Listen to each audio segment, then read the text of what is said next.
자, 시작하겠습니다. 자, 주택임대차보호법 얘기를 하고 있고요.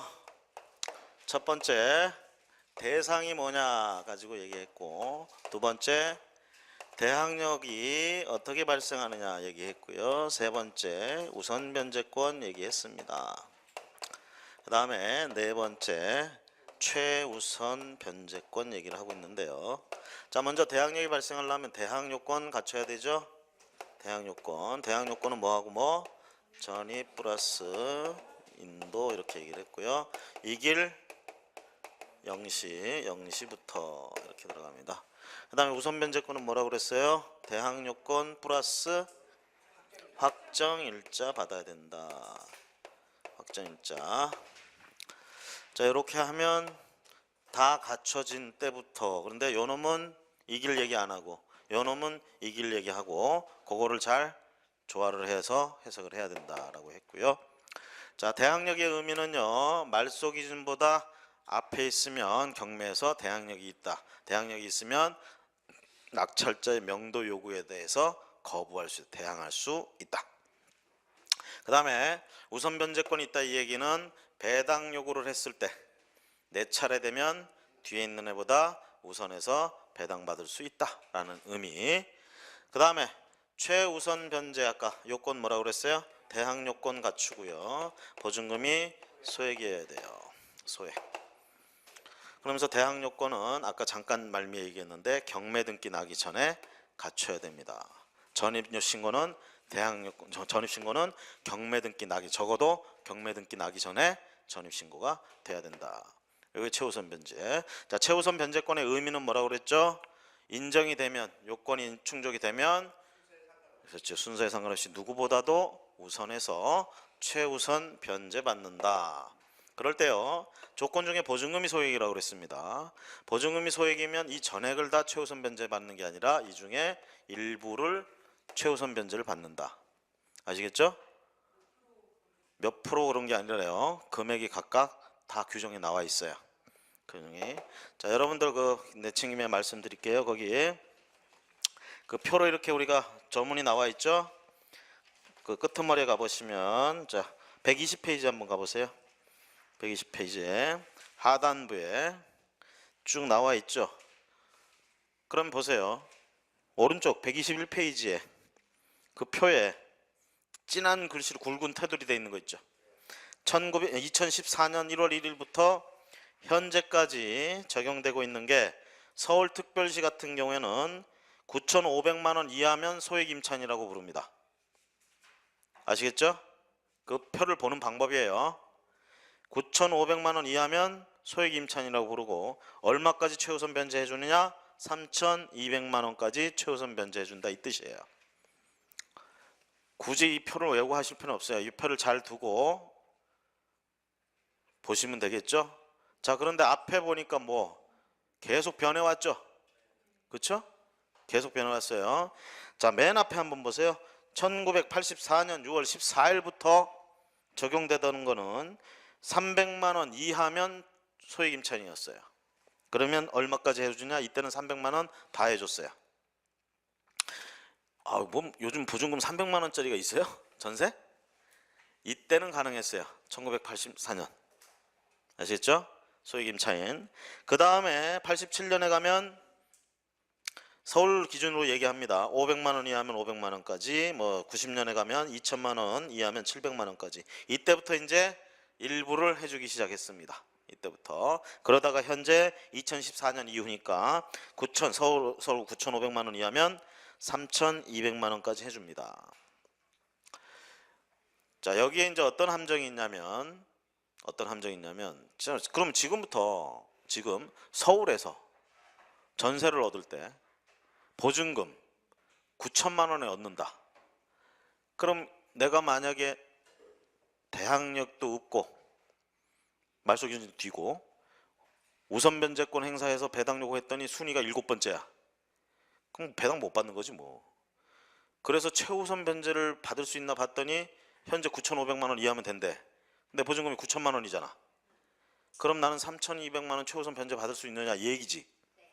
받을 수 있어요? 이렇게까지만 얘기하면 받을 수도 있어요. 근데 중요한 건 엄밀한 의미에서 얘기하면 내가 지금 현재 이사 들어간 날을 기준으로 해서 이 금액을 따지는 게 아닙니다. 만약에 이 집에 들어갈 때 저당권이 2013년에 있었어. 거기 한번 보세요. 2013년이면 어디 들어가요? 앞에 2010년부터 7월 26일 구간에 들어가죠. 2013년에 저당권 등기가 돼 있고 그 저당권 등기 아직 새파랗게 살아있어. 그러면 그 집에 내가 9천만 원에 들어가면 난 최우선 변제 못 받습니다. 얼마에 들어가야 되느냐? 6,500 이하에 들어가야 돼요. 그래야 최우선 변제를 받습니다.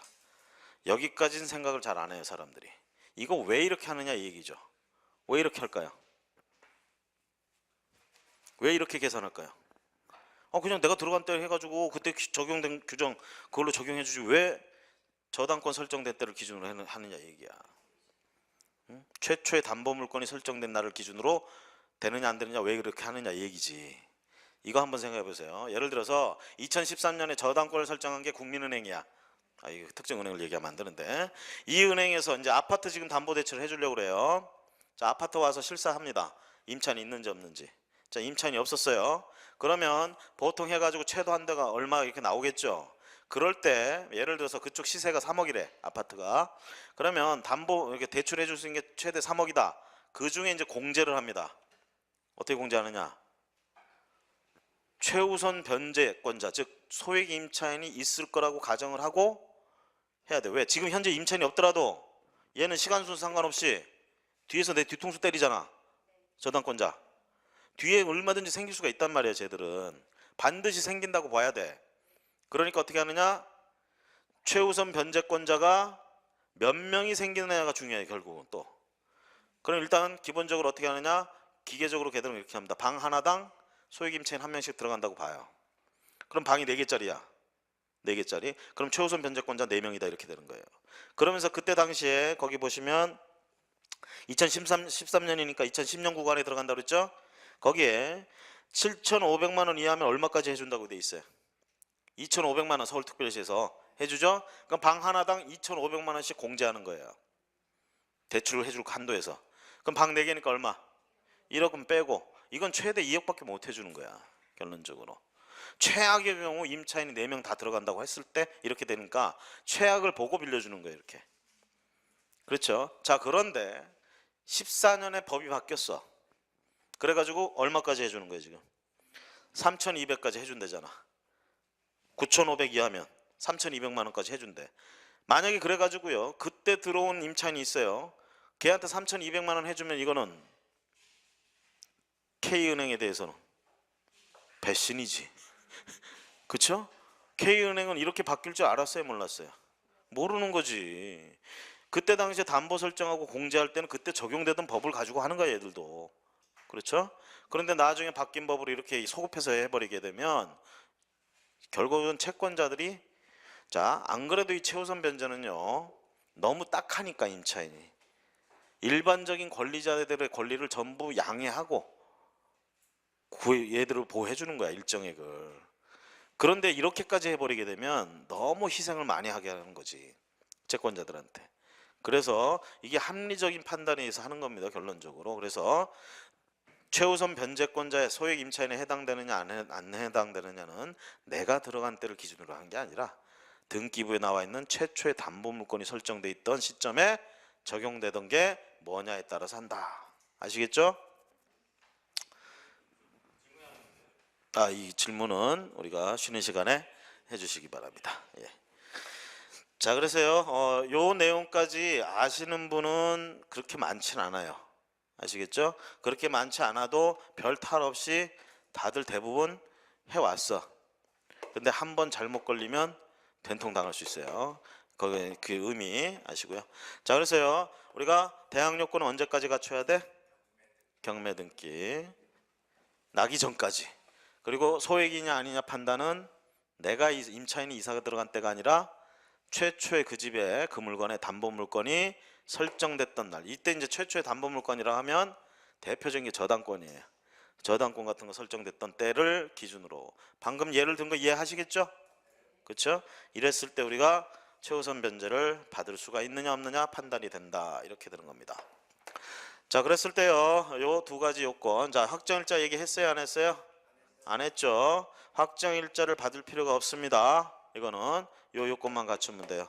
그러다 보니까 아까 말씀드린 것처럼 뭐예요? 여기는 가짜 계약서가 나오게 된다는 얘기입니다. 요때 닥쳐가지고 경매 등기 날 때쯤 해가지고 갑자기 임차인이 확 불어나는 거, 특히 다가구 주택 같은 데서 이런 일들이 벌어진다라는 거. 뭐 현실에서는 아까 얘기한 잠깐 말씀드린 것처럼 뭐 그런 식으로 이제 처리가 된다 이렇게 보시면 되겠고, 어쨌거나 자, 여기서 이제 한번 물어볼까요? 저 최우선 변제권자가 있었어. 그럼 최우선 변제권자가 있는데 얘들이 돈을 다 배당을 못 받았어. 일부 받아야 될 금액도 다 못 받았어. 그런 경우가 나온다고요. 예를 들면 어떤 경우냐면 낙찰 대금은 2억이야. 다가구 주택을 예를 들어서.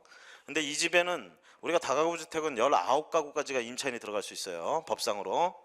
19가구가 전부 소액 임차인에 해당이 돼. 그리고 예를 들어서 거기에 3,200만 원씩 전부 받는다고 해봅시다.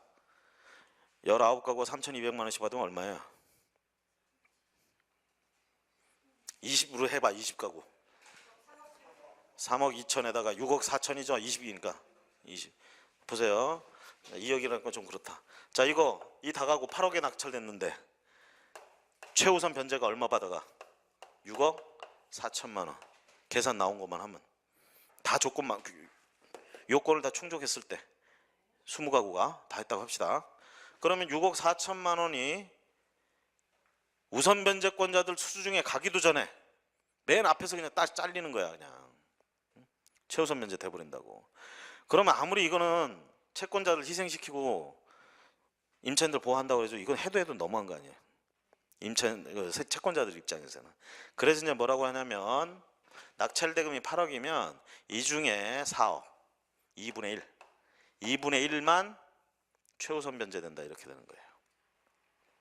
2분의 1은 최대 2분의 1은 채권자들을 위해서 남겨주자. 일반적인 채권자들을 위해서. 아시겠죠? 정상적으로 줄 서 있는 얘들이 뭔 죄야. 그쵸? 얘들은 돈 빌려준 죄밖에 없어요. 그 얘들을 좀 희생시켜서 얘들을 보호하자고 했는데 이건 해도 너무하잖아. 그쵸? 그래서 자 보세요. 그럼 4억 한도 내서 최우선 변제를 해준대. 6억 4천만 원인데 4억밖에 받아갈 돈이 없어. 결론적으로 뭐예요? 법에서 보장해준 건 다 못 받아가잖아. 어? 그럼 못 받아간 건 누구한테 받아야 되느냐 이 얘기죠. 낙찰자한테 받아요? 전혀 상관없어요. 낙찰자하고. 자, 여기서 이제 문제는 뭐냐면 저희 임차인이 대항력이 있어. 경매에서 대항력이 있는데 이 사람이 배당 요구했어요. 그럼 배당해 줍니다. 배당해 줬는데 다 못 받는 경우가 있어. 그러면 이건 대항력으로 풀어가요. 그러니까 못 받은 걸 어떻게 해야 돼? 낙찰자가 책임져야 돼. 대항력이 있다면. 아시겠죠? 그래서 우리가 대개 1순위 임차인이라고 얘기하는데요. 1순위. 얘는 말 그대로 뭐예요? 대항력. 발생해서 대항력이 있고 말소 기준 앞에 있다는 얘기야. 우선 변제권 순서도 1등이라는 얘기야. 그 다음에 여기에 보증금까지 소액이면 최우선 변제권자도 될 수 있다는 얘기예요. 어쨌거나 얘가 배당 요구를 했다. 배당 요구를 했다 그러면 1순위로 배당 받는단 말이지. 그럼 대부분은 다 받아. 근데 배당 요구를 했다 그러면 1순위로 해주기 전에 얘는 또 최우선 변제권자에 해당이 되면 그걸 먼저 또 해줘. 계산. 사실 그렇게 할 필요는 없는데 그렇게 하고 남은 걸 이제 1순위로 줄 때 얘가 1순위니까 또 이렇게 해주고 계산은 그렇게 되는 거예요. 정확히 하자면. 그렇게 해서 어쨌든 얘는 거의 다 받는데 혹시라도 못 받은 게 있다. 1등으로 있었는데도 낙찰 대금이 너무 낮아가지고 못 받을 수도 있잖아. 보증금이 2억인데 집값이 1억에 낙찰됐어. 자기는 1등이야. 그 1억밖에 못 받았잖아요. 못 받은 1억 뭐로 간다? 대항력으로 간다. 그러니까 1억 더 받을 때까진 누군가한테 받을 때까지는 안 나가고 버틴다. 아시겠죠? 요게 대항력의 의미. 그래서요 우리가 1순위 있는 임차인은요 막강한 거예요. 사실 자 이런 보호를 물권처럼 물권으로서 보호받는 건 전세권 등기하는 건데 전세권 등기는 집주인들이 잘 안 도와주니까 그쪽에 서류가 필요한데 안 도와주니까 이 법이 나왔다고 그랬잖아요. 그래서 이렇게 해주잖아. 근데 이제 간혹 가다 보면요 여전히 전세권 등기를 하고 싶어 하는 사람들이 있어요. 전세권 등기. 그렇게 하면 뭐 굉장히 보호받는 것처럼 착각을 하는데요. 물론 이런 제도가 없으면 전세권 등기가 최고였어요. 최고 보호받는 방법이었어. 근데 이 제도가 있다 그러면 사실 전세권 등기 하나마나 라고 보시면 됩니다. 이놈이 더 막강할 수도 있어요. 이놈이. 자, 그래서 이렇게 해서 네 가지째, 네 번째 요 얘기를 했습니다. 요 얘기. 자, 그 다음에 이제 여기까지가 이제 우리가 경매하고 해서 특히 핵심적인 내용들이 이게 이거고, 격가지로 이제 하나 얘기하자면 이거 한번 생각해 보세요. 계약 기간이 다 끝났어요. 계약 기간이 다 끝났어요. 그래서 다른 데 이사 가려고 그래. 다른 데. 그럼 집주인이 보증금 내주면 좋잖아. 안 내준단 말이지. 뭐라고 그래요? 뺏어 나가래. 뺏어 나가래. 계약 기간 끝나면 보증금 그냥 내줘야 돼. 나가건 안 나가건. 근데 뺏어 나가래. 그러니 뭐 뺏어 나가야지. 그렇죠? 자, 그런데 안 나간단 말이에요. 집이 잘. 근데 저쪽은 빨리 가야 돼. 그래서 덜컥 이사해버렸어요. 전입해버렸어. 그 순간 어떻게 돼요? 여기 갖추고 있던 거. 자, 옛날에는 그 전출 제도가 있어가지고요. 퇴거 신고하고 저쪽에 전입 신고 이랬는데 지금 전산화 돼가지고요. 저쪽 가서 전입하면 여긴 당연히 그냥 퇴거 돼버려요. 그래서 다른 데다 전입했다. 사라지죠. 이거 하나만 사라져도 이거 어떻게 돼? 그럼 이거 없는 거지. 그쵸? 그 다음에 이게 없네? 이거 있으나 마나지. 그럼 이것도 없네. 그 다음에 이거 없네? 이것도 없네. 그쵸? 자, 집주인이 보증금 안 내주는데 급하다고 다른 데 그냥 전입해버리면 이런 효과가 나오는 거야. 이건 효과가 아니라 완전히 망하는 거지. 그쵸? 어렵사리 이렇게 갖춰놨던 거를 다른 데 전입하는 순간 다 날리는 거예요. 자, 그러고 있는 차 이 집 경매 들어갔다면 진짜 말 그대로 난리 나는 거야. 그죠? 그래서 중요한 건 이런 현실에서는 이런 일들이 비일비재하다라는 얘기죠. 그래서 이것도 좀 어떻게 보호를 해보자 이 얘기입니다. 그러면 민법에도요, 이런 거를 갖다 좀 보호하기 위해서 있었던 장치가 채권 파트에 임차권이 있다고 그랬죠. 임대차. 이 임차권을 등기하는 제도가 있어요. 임대인의 서류를 도와주면 임차인이 등기를 할 수 있게. 조문에는 정확하게 이렇게 돼 있습니다. 임대는 별다른 사유가 없으면 임차인의 임차권 등기에 협조해야 된다 이렇게 돼 있어요. 근데 현실에서는 별다른 사유가 없어도 협조 안 해요. 그러니까 임차권 등기를 이용 못하는 거야. 민법에 있는 임차권 등기를. 그렇죠? 그렇잖아. 그런데 여기서 지금 뭐 하라는 얘기야? 이런 걸 못 갖추고 그냥 가면 안 되니까. 그래서 나오게 된 게 임차권 등기 명령 제도인데 지금 뭐 하라는 얘기예요? 그러면 그냥 가지 말고 임차권 등기하라는 얘기인데, 아니 민법에서도 임차권 등기 이용이 안 되는데 여기서 임차권 등기 하라면 이거 똑같은 얘기 아니야? 이거 욕하는 거지. 응? 하지 말라는 거지. 이럴 수 있는데 이 제도는 민법에 나와 있는 임차권 등기하고 좀 달라요. 앞에 민법은 뭐라고 했어요? 임대인의 동의가 협조가 필요하다고 그랬지만 이건 그게 필요 없어요. 자, 앞에 민법의 임차권 등기는요, 임대인하고 임차인이 손을 붙잡고 등기소 가서 임차권 등기 신청을 하는 겁니다. 이에 반해서 여기 있는 임차권 등기 명령 제도는 임차인 혼자서 임대차 계약서라든가 이런 증빙 서류를 가지고 등기소로 가는 게 아니라 법원으로 갑니다. 법원에 가서 임차권 등기 명령 신청을 해요. 그러면 판사가 조건 다 맞는 거 보고 요건 다 갖췄으면 임차권 등기 명령을 합니다. 누구한테? 주인이 등기관은 아니잖아요. 임차권 등기하라고 명령한다고. 누구한테? 등기관한테. 등기소에다가 임차권 등기 명령을 합니다. 그래서요, 요 제도는요, 등기소로 쫓아가는 게 아니라 신청인은 법원으로 쫓아가는 거야. 그래서 법원에서 임차권 등기 명령을 하면 등기인이 네 하고 등기를 하는 겁니다. 임차권 등기. 임대인의 동의나 협조는 필요 없습니다. 가장 핵심적인 게 임대차 계약서예요. 계약서가 있어야 돼. 그거의 증빙 자료야. 그리고 무엇보다도 요거 좀 단점이 있는데 뭐냐면 요거는 계약 기간이 끝나야 이용할 수 있어요. 계약 기간 중에는 안 돼요. 사실 그렇잖아요. 계약 기간 중에는 거기 살아야 될 의무가 있잖아요. 사실 약속했잖아요. 그렇죠? 그래서 이거는 오로지 계약서에 적혀 있는 계약 기간이 끝나야 이용할 수 있는 제도예요. 근데 민법에 나와 있는 임차권 등기는요, 계약기간 여부는 상관이 없습니다. 그냥 집주인이 도와주면 아무 때나 할 수 있는 거예요. 그래서 요렇게 해서 등기를 했다. 임차권 등기가 나왔다. 그러면 그 임차권 등기 내용에 뭐가 있겠어요? 요 날짜들이 다 나와요. 날짜들이. 요걸 갖춰놨었다 그러면 요 날짜들로 신청을 하는 거야. 그럼 요 날짜들이 다 나와. 등기일은 어차피 늦어요. 그렇잖아요. 앞에서 전입하고 확정일자 받고 이렇게 살다가 여기서 임차권 등기했어. 어떤 날짜가 빨라? 앞에 한 게 빠르잖아. 그럼 보호받을 때 이걸로 받아야겠죠? 그래서 등기일보다는 이 날짜가 중요합니다. 이게 다 기록에 나와요. 등기 기록에 이걸로 보호되고요. 근데 세상을 살다 보면 무서운 줄 모르고 사는 사람들이 있어. 이런 거 하나도 안 갖추고 사는 사람들이 있어요.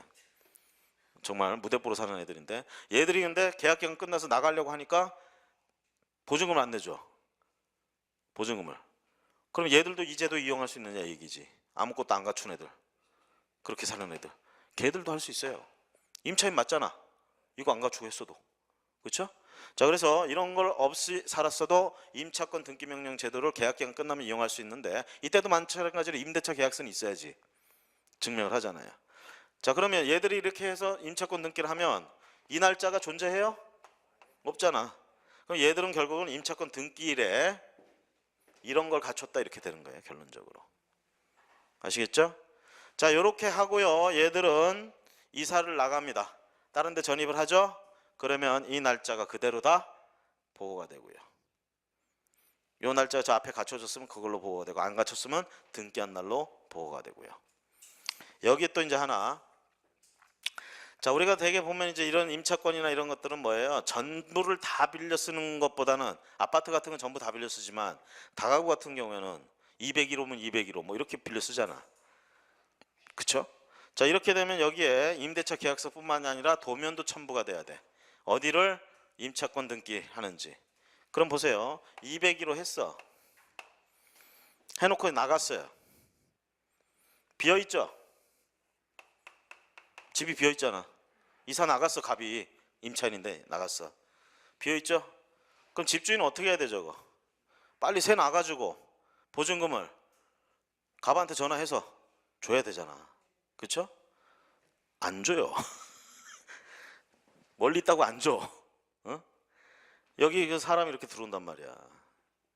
그러면 돈을 안 받았으니까 저쪽에서는 임차권 등기 명령 통해서 임차권 등기된 거 말소 안 하겠지.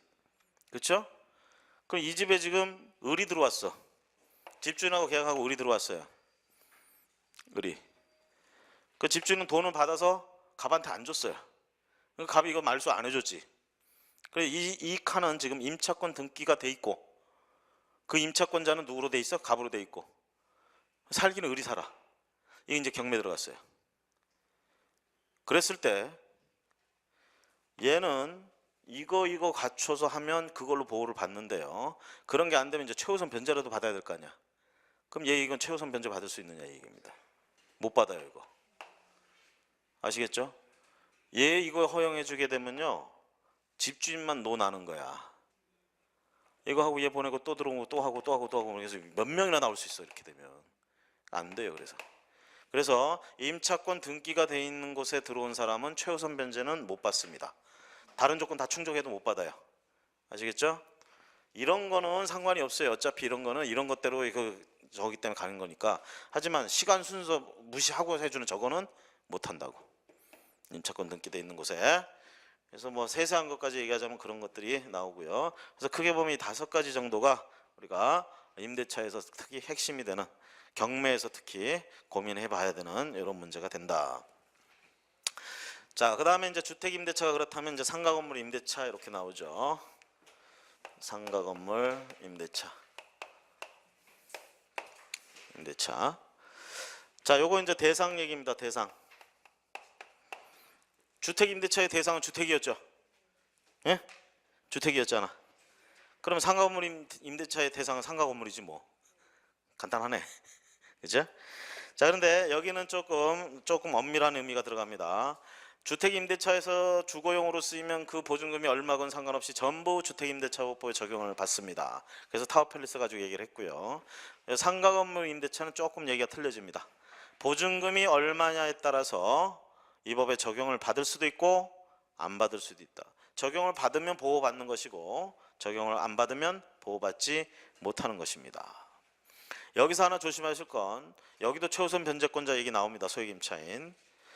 자, 이 법의 적용을 받는다라는 말과 이 법에 의해서 소액임차인으로서 적용을 받는다 이 말은 달라요. 이 법에 의해서 상가건물 임대차 보호법에 의해서 적용을 받아서 보호는 받을 수 있어도 보증금이 소액이 아니어서 소액임차인 못 받을 수는 있어요. 그러니까 같은 말로 생각하시면 안 돼요.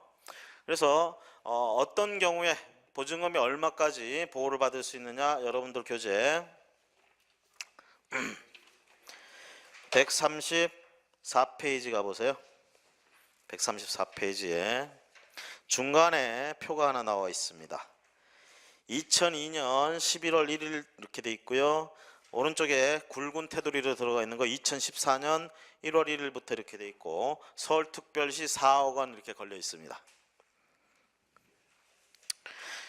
그래서 현재 서울특별시 같은 경우에는 보증금이 4억 원 이하여야 이 법에 적용을 받습니다.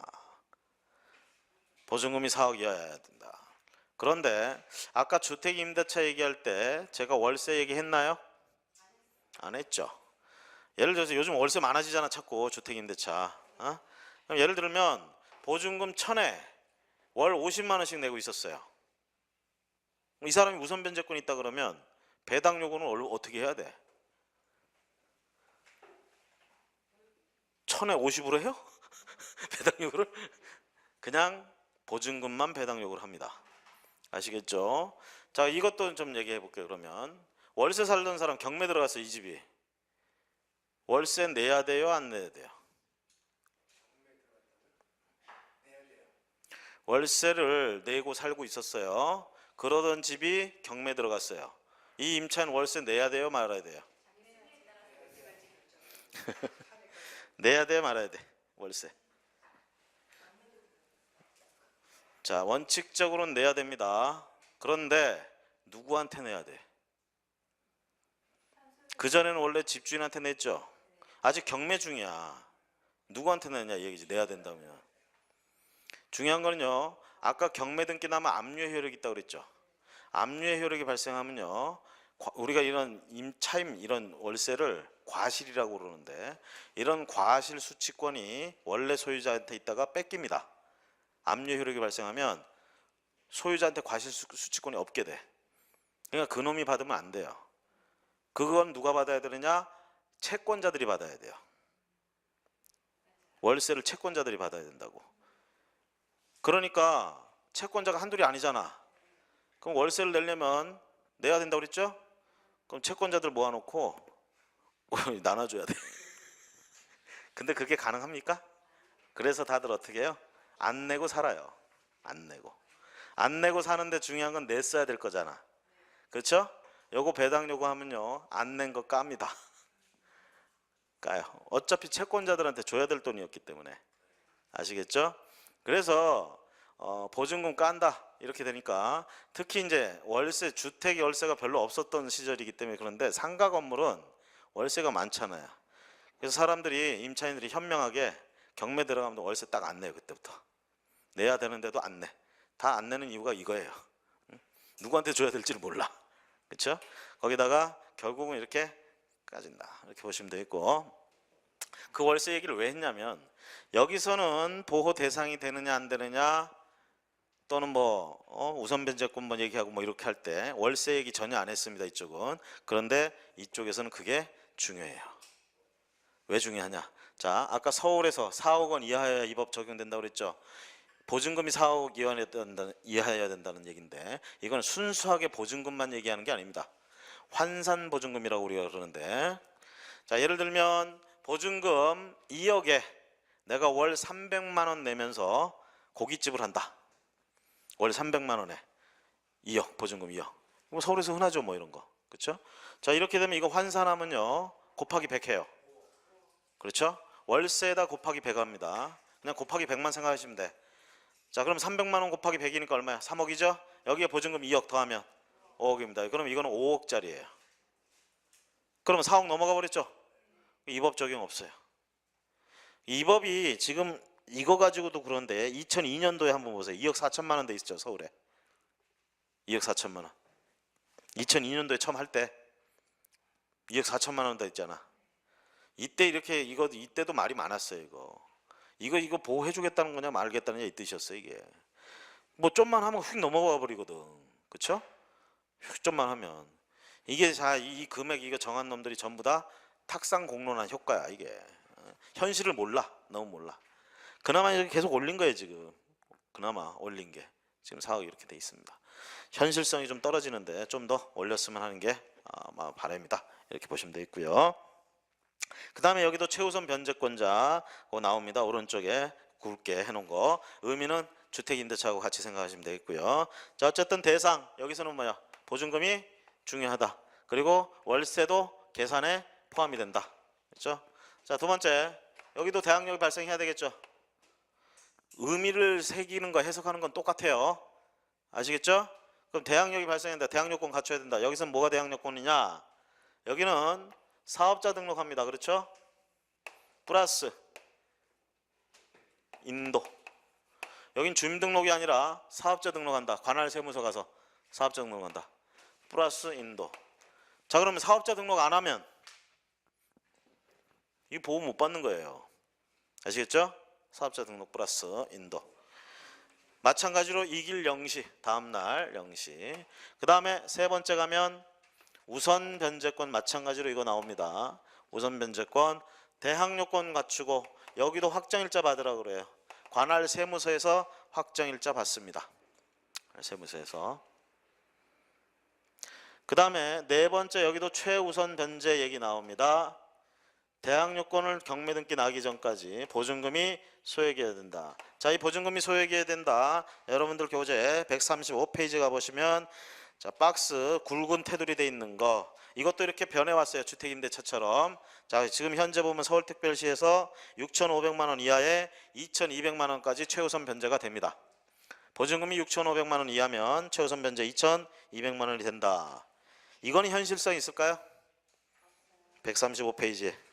이것도 보증금에 월세가 환산해서 들어갑니다. 곱하기 100해서 들어가요. 자, 그러면 보세요. 보증금 2천만 원에 월 100만 원.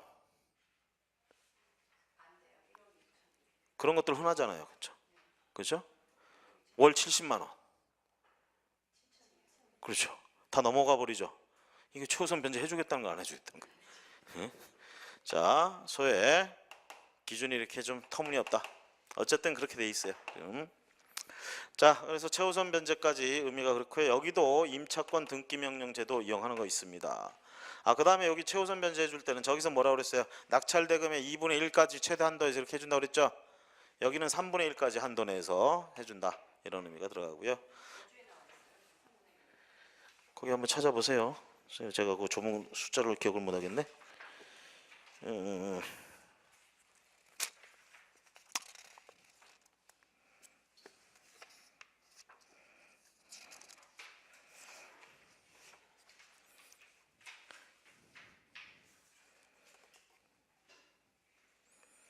아, 아, 2분의 1로 늘어났다. 2분의 1로. 저기 14조 보세요. 자, 133페이지 14조. 왼쪽 거 14조. 거기 사망 보시면 2분의 1 한도 내에서 해준다. 또 늘어났습니다. 자, 그래서 주택 임대차하고 상가건물 임대차를 이렇게 비교해서 보면 이 정도 내용이 되겠습니다. 실제로 조건이나 이런 것들 가지고 우리가 실례를 가지고 하게 되면 날짜를 가지고 찾고 헷갈리는 일들이 생기는데 그걸 위해서 항상 이 대항력은 항상 이렇게 새기세요. 대항력권 갖추면 다음날 0시에 대항력 발생합니다. 평상시에 그렇고요. 이것이 경매 들어가면 얘기가 틀려진다. 경매 들어가면 대항력이 있다 없다라는 말소 기준 등기 가지고 판단한다. 그 다음에 우선 변제권은 대항력권과 확정일자 이런 걸 받아야 되는데 이랬을 땐 이길 0시 뭐 이런 얘기는 없지만 결국은 대항력권 때문에 이길 0시에 들어가는 경우들이 생긴다. 그래서 우리가 우선 변제권. 요때 이제 많이 헷갈려요. 요때. 자, 아까도 한 얘기지만 여기서 확정일자 받고 여기에 저당권 등기되고 여기에서 전입신고했다. 전입신고. 그러면 대항력은 요때 발생합니다.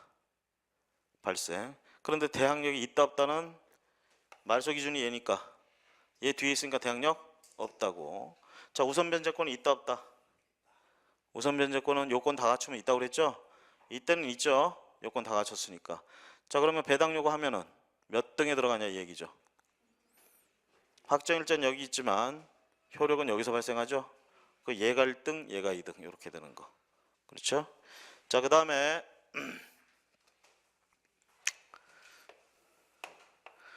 내일이 3월 7일이라고요? 3월 7일 날 저당권 등기 들어가고요. 전입신고하고요. 확정일자 받았어요. 하루 종일 그냥 많은 일이 일어났네. 그렇죠? 자, 확정일자 받은 임차인은 갑이에요. 저당권자는 A은행. 3월 7일 날 저당권 등기 접수됐고요. 전입신고 갑이 했고요. 간 김에 확정일자 받았어요. 자, 하나씩 물어봅시다. 하나씩 파악하면 돼요. 2번부터 파악해야지. 여기 2번. 대항력부터 한번 파악해볼까요? 대항력 발생했다 안 했다? 3월 8일 날. 3월 8일 날 보면 대항력 발생돼 있다 안 돼 있다? 3월 8일 날 보면 대항력 발생돼 있다 안 돼 있다? 있다. 그냥 있다? 돼 있다 안 돼 있다? 왜 자꾸 목소리가 죽어요? 돼 있다 안 돼 있다? 아, 이제 대답하기 귀찮은구나. 돼 있죠? 대항력 언제부터 발생했어요? 3월 8일 0시부터 대항력 발생했습니다. 자, 이거 경매 들어가면 대항력 있어요 없어요? 저당권의 효력은 언제부터 발생했어요? 3월 7일. 그 다음에 대항력은 3월 8일 0시. 자, 분명히 몇 시간이라도 밀렸죠? 대항력 없어요. 자, 그 다음에 우선 변제권은 언제부터 발생했어요? 우선 변제권 언제부터 발생했어요? 찬찬히 생각해 보세요.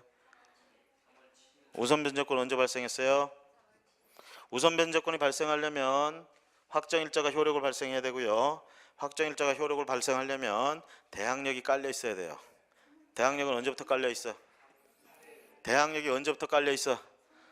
3월 8일부터 발생한다고 그랬잖아. 그러니까 그 전에 확정일자 있는 건 아무 소용이 없어요. 그러면 우선 변제권 언제 발생했다?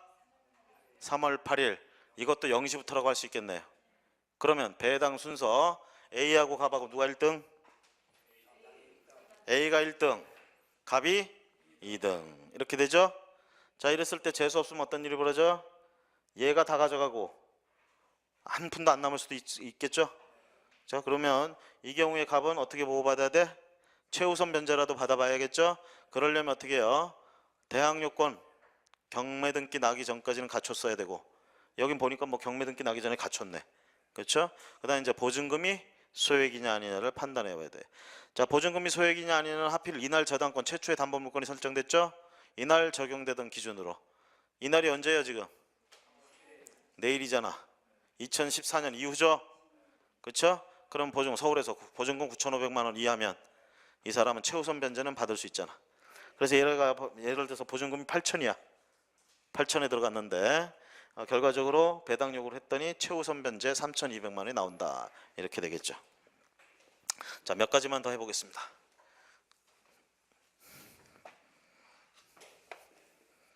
자, 여기 전입신고했어요. 3월 7일. 그 다음에 3월 9일 날 저당권 등기 들어가고요. 확정일자 들어갑니다. 자, 하나씩 물어볼게요. 임차인은 갑이고, 임차인 갑이고, 저당권은 A야. 자, 자, 평상시에 이제 4월 달이야 지금.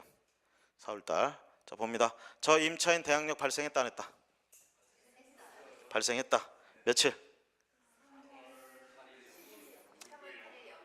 3월 8일 0시. 요거 9예요, 9. 아, 글씨가 이게 참 누가 썼어 이거? 3월 8일 0시부터 대항력 발생했죠? 자, 그 다음에 이거 경매 들어가면 대항력 있다 없다? 말소 기준 등기 언제예요? 다른 거 없으니까 얘잖아. 3월 9일부터 발생했죠? 말소 기준보다 앞에서 효력이 발생했죠. 3월 8일 0시. 그럼 대항력 있다 없다? 대항력 있다. 자, 그럼 이 사람이 만약에 배당력으로 했다. 우선 변제권 있어요 없어요? 우선 변제권 있어요 없어요? 우선 변제권 있어요 없어요? 요건 다 갖췄잖아. 인도 이사는 무시하세요. 확정일자 받았잖아요. 우선 변제권 있죠? 대항력 발생돼 있으니까 확정일자도 효력을 발휘하지. 그렇죠? 자, 그럼 배당 순서 누가 1등? 누가 1등? 누가 1등? 무척 갈등을 겪고 있는 상황이죠. 누가 1등? 자, 보세요. 요거는 어디서 해요? 등기소에서 하고요. 요거는 사실은 어떻게 우리가 등기소에도 받을 수 있다고는 하지만 주로 하는 건 동사무소예요. 그러니까요, 원칙적으로 이걸 등기소에서 받아도 마찬가지입니다. 이거 접수번호나 이런 게 얘하고 다른 체계로부터요. 그러니까 접수번호를 비교해서 순서를 따질 수가 없어요, 얘들. 그리고 다른 기관에다 하다 보니까 분명히 물리적으로 보면 뭔가가 1초라도 빨리 했겠지. 그쵸? 근데 우리네 국가 시스템은요, 그것까지 체크 안 합니다. 안 하기 때문에 어떻게 돼? 알 수가 없는 거야. 누가 먼저인지. 그리고 보세요. 확정일자를 받는 순간 효력 발생한다고 그랬죠?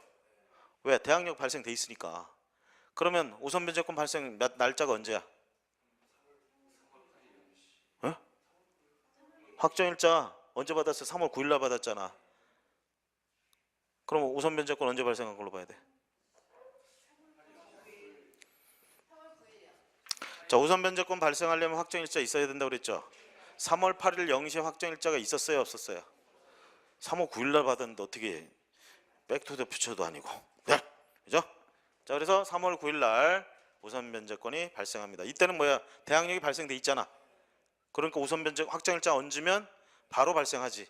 그래서 3월 9일 날. 중요한 건 저당권도 3월 9일 날 효력이 발생한다는 얘기야. 이날 접수가 됐으니까.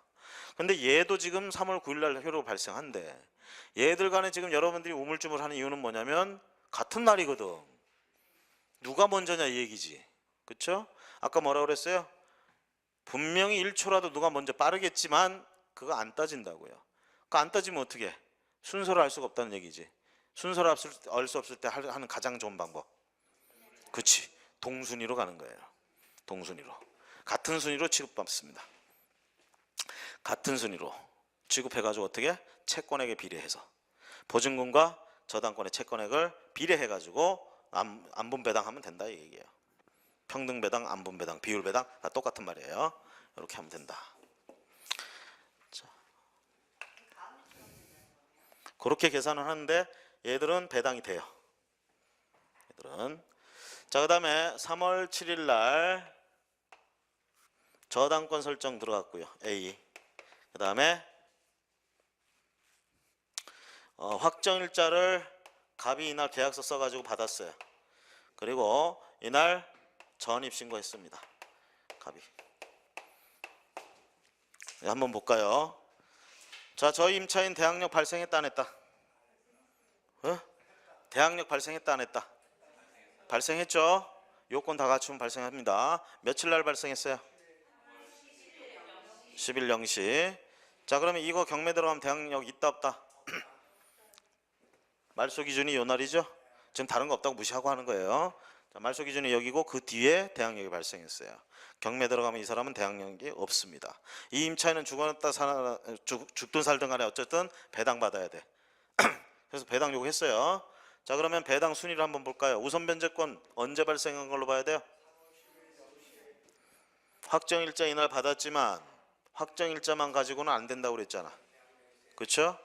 그 대항력이 깔려야 돼. 언제 깔려? 3월 9일, 3월 10일 0시. 그러면 미리 받아놨던 확정일자도 이때부터 효력을 발생하니까 우선 변제권은 3월 10일 0시 이렇게 되죠? 3월 10일 0시. 자, 그래서 결론적으로 배당 순서 1등 누구? 저당권. 2등 누구? 갑. 이렇게 되는 거죠. 이렇게. 자, 그 다음에 다가구 주택의 임차인이 여럿이잖아요. 그렇죠? 그래서 갑은 이날 전입신고하고 확정일자 받고, 그 다음에 을은 확정일자를 갑이 이날 받았다고 합시다. 확정일자. 을은 전입신고 이날 하고 확정일자 이날 받았어요. 그 다음에 저당권 등기는 이날 됐어요. 자, 한 명 더 늘어났죠? 임차인. 자, 을은 이날 모든 걸 갖췄어요. 갑은 여기 이렇게 갖췄어. 전입, 확정. 자, 그러면 저거 쉬는 시간 숙제로 내드릴까요? 자, 같이 하는 거 한번 해봅시다. 자, 대항력 발생부터 한번 따져볼게요. 갑은 대항력 발생했나요? 언제 발생했나요? 3월? 대항력 언제 발생해서 대항력? 갑의 대항력? 3월 8일 0시. 3월 8일 0시. 자, 을의 대항력은 언제? 3월 10일 0시. 자, 그랬을 때요, 말소 기준 등기는 이걸로 보자고 했죠? 3월 9일. 자, 그러면 대항력이 있는 임차인은 누구예요? 을은 대항력이 있어요, 없어요? 3월 10일 날 발생했기 때문에 저당권보다 하루 밀렸다 이렇게 볼 수 있죠? 대항력이 없습니다. 자, 이제 배당력으로 합니다. 우선 변제권이 있어야 되겠죠? 우선 변제권이 없어도 배당력으로 합니다. 다만 순서에 못 들어가요. 자, 우선 변제권이 있으니까 이제 배당력으로 했으니까 순서에 들어가야 되겠죠? 자, 1등이 누굴까요? 응? 자, 을은 한번 봅시다. 을부터. 을은 우선 변제권 언제 발생한 걸로 봐야 돼? 3월 10일 0시. 저당권은 언제 발생한 걸로 봐야 돼? 3월 9일. 그럼 갑은? 갑은 우선 변제권 언제 발생했어요? 그러면 저당권하고 갑하고 누가 먼저예요? 좀 전에 했던 거죠? 결론적으로 얘들 둘은 동순이고요. 그걸 또 1순위로 둘이 동순이고 얘가 2순위가 되겠죠. 이거 뭐 어렵나요? 안 어렵죠? 이렇게 쉬운 거예요. 이렇게. 누가 가르쳤어요? 자, 잠시 쉬었다가 이어서 보도록 하겠습니다.